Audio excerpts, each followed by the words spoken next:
When BP CEO Tony Hayward said the Deepwater Horizon oil spill was, in his words, relatively tiny, he had a point, and factually, he was correct. It depends, however, on the comparisons one chooses in describing the spill.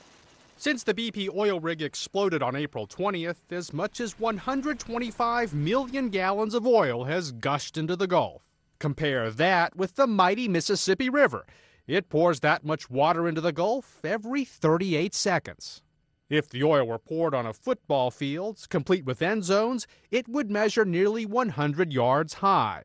If you put the oil in gallon milk jugs and line them up, they would stretch about 10,800 miles.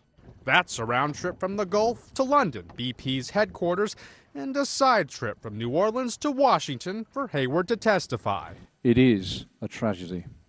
Cute comparisons aside, 125 million gallons is a lot of oil. Or is it? Convert it to gasoline, which is what Americans mostly use it for, and you'd have 58 million gallons of gas. That's the amount Americans burn every 3 hours and 41 minutes. Another way to compare the size of the spill is against dollars. BP has spent nearly $55 million lobbying federal officials in Washington since 2000. That's about 44 cents for every gallon of oil it has spilled. But another big number also offers some troubling news. Hayward recently said the leaking reservoir is believed to hold about 2.1 billion gallons of oil. That leaves about 2 billion gallons left to spew, if it hasn't stopped. Lee Powell, The Associated Press.